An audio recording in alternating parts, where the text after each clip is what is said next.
Wow, this looks like such an interesting anime. Let's watch it. Oh, what the is this?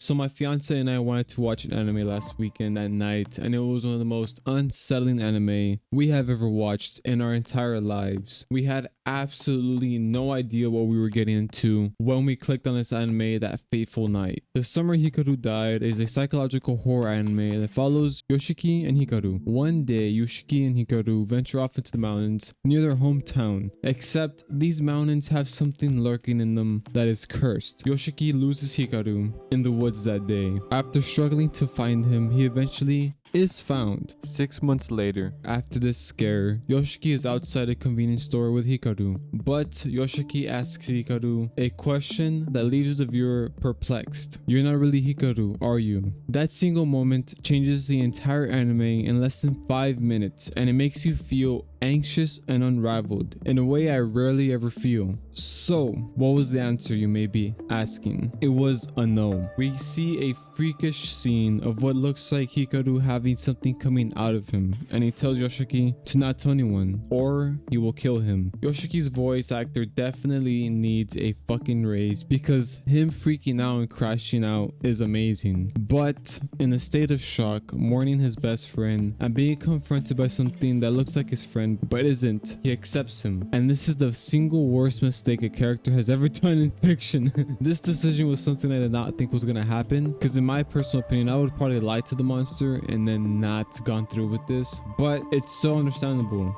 Death. We all face it one day. We already have with some of our loved ones passing away. The inevitable loss of someone we care for is one of the worst feelings we will feel. So when Yoshiki is offered a chance to have his best friend again, even though it's not really him, of course he says yes. But is so conflicted with his choice because he knows what he is saying yes to is completely wrong. There is a weird fucking monster in your friend's body and you say yes. What the fuck? Yoshiki has a crush on Hikaru.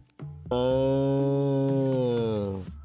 Okay, so my fiance and I knew there was something going on between these two guys, especially how fast he accepts this monster. We see little hints throughout the first couple of episodes, and obviously one doesn't want to assume, but that makes everything so much more complicated for Yoshiki and adds another layer to the story. Not only is this his closest friend since childhood, this is literally his crush. We see this woman in the first episode get a weird feeling as they pass by behind her with their bikes, and in the coming episodes we see her trying to warn Yoshiki, and for a second it looks like he is going to stop this madness and come to his senses. After this first scene we see of this lady, we see Yoshiki riding his bike with Hikaru. He takes a stop. Everything on the screen goes red. He knows what he is doing is completely wrong, and the voice acting here is superb. We really feel how conflicting it is to have someone you love there with you, feel your heart even if it's not really them. He realizes everything is wrong, that he wants to break this relationship with this thing off, and he does try.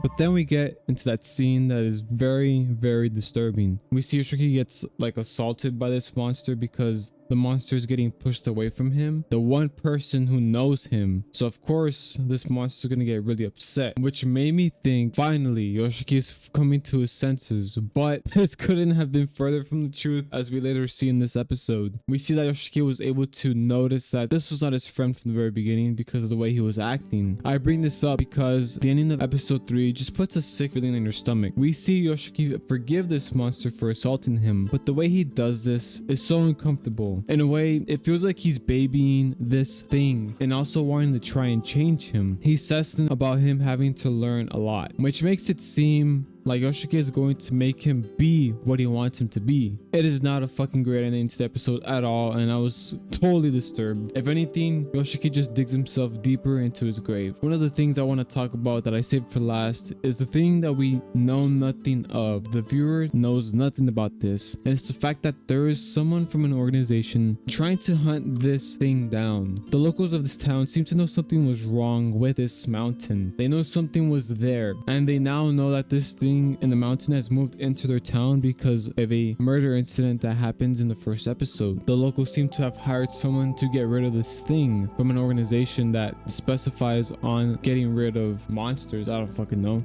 There's been very little insight about this entire situation. I honestly have no idea if this guy can even do this. We don't even know his name. We don't even know how he's qualified for this. There's nothing we know about this, which makes it interesting. There is one thing that caught my curiosity though, and that is Yoshiki gets a mark on his body from this monster, and it looks like the exact same marks that this guy has on his body, the guy that's hunting down this monster. So he must have encountered something like this before. This show is not what I was expecting it to be. It's all types of creepy, unsettling, and unpredictable. Each episode, you have no idea what you're getting into at all. I've only seen the first 3 episodes with my fiance. Episode 4 is already out, and episode 5 that comes out in a couple days. But the start of this show is definitely one of the most intense things and most unsettling watches I've ever had to do. But it does make the viewer want to know what's going to end in the story. It makes you want to keep watching because you have no idea where the story is going. I thought Yoshiki was going to pick the right path to get rid of this monster. Instead, he fucking does a complete 360 again and says, yeah, you know what? I think you're pretty cool. I'm gonna take you in and keep you as my own, which is really creepy. Yeah, this show is fucking weird. This show is really good because of the fact that it makes me want to keep on watching it. And from what I've seen on the comments and some of the people that have watched this show, they seem really into it as well. I haven't touched everything on the show that has happened that was really interesting, but I wanted to make a quick video about it because I wanted to get this out there that this show is really good and you should watch it, especially if you're into that horror stuff. This is perfect for you. But yeah, guys, thank you so much for watching. If you watched this video all the way through, it means a lot to me. I appreciate you. I will see you next one. Have a great rest of your day and peace, everybody.